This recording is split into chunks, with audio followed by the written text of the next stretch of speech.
আল্লাহু আকবার, আল্লাহু আকবার। ঘড়িতে তখন ভোর 5:30। প্রতিদিনের মতো ফজরের নামাজ আদায় করতে মসজিদে গিয়েছিলেন হাফিজুল্লাহ। মসজিদের ইমাম সাহেব ছুটিতে থাকায় তিনি নিজেই আজান দিয়েছিলেন। এক রাকাত নামাজ শেষ করে যখন দ্বিতীয় রাকাতের রুকুতে যান হাফিজুল্লাহ, ঠিক তখনই ঘটে এই নৃশংস ঘটনা। একই এলাকার শওকত আলীর ছেলে জসিম মিয়া পেছন থেকে হাফিজুল্লাহকে আক্রমণ করে একটি বল পয়েন্ট দিয়ে তার শরীরে আঘাত করতে থাকে জসিম। কলমের সেই আঘাতে মসজিদের ভেতরেই লুটিয়ে পড়েন এই বৃদ্ধ মুসল্লি। স্থানীয়রা জানান, নিহত হাফিজুল্লাহ এলাকায় একটি ছোট টং দোকান চালাতেন। অভিযুক্ত জসিম মিয়া প্রায়ই সেই দোকানে গিয়ে বাকিতে জিনিসপত্র নেয়ার চেষ্টা করত। এ নিয়ে গত শনিবার তাদের মধ্যে কথা কাটাকাটি হয়। ধারণা করা হচ্ছে সেই সামান্য বাকিতে সদাই না দেওয়ার ক্ষোভে জসিম এই চরম প্রতিশোধ নেয়ার পরিকল্পনা করে। একজন বৃদ্ধ মানুষকে খুনের জন্য সে বেছে নেয় পবিত্র মসজিদ এবং নামাজের সময়কে।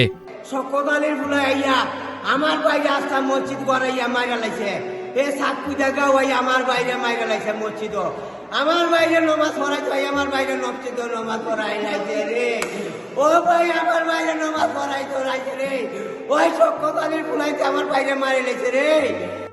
আমার ভাই, আপন ভাই, বড় ভাই, উনি মসজিদ নামাজ পড়াইন।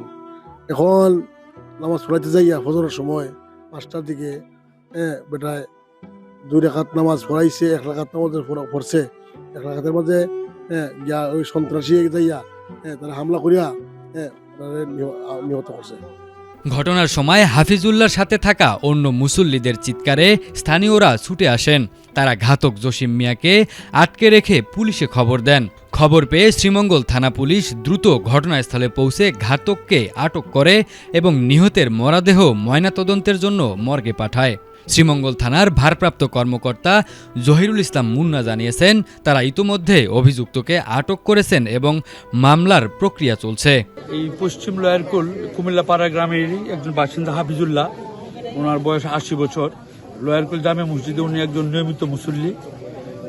আজ এই ফজরের নামাজের সময় উনি আজান দিয়েছেন, কারণ বর্তমান যে স্ট্যান্ডিং যে ইমাম সাহেব আছেন উনি ছুটিতে থাকাতে ওনাকেই আজান দিয়েছেন। আজান দেওয়ার পরে ফজরের জামাত 5টায় শুরু হয়েছে।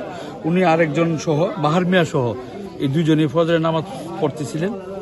তখন 1 রাকাত পরে যখন রুকুতে গিয়েছেন তখন পিছন থেকে জসিম নামে একজন এসে হুট করে তারা কলম দিয়ে আঘাত করছে, আঘাত করে শরীরে বিভিন্ন স্থানে আঘাত করছে, পরে সে পালিয়ে যায়। আমরা ইতিমধ্যে যে জসিম মিয়াকেও আমরা আটক করতে সক্ষম হয়েছি।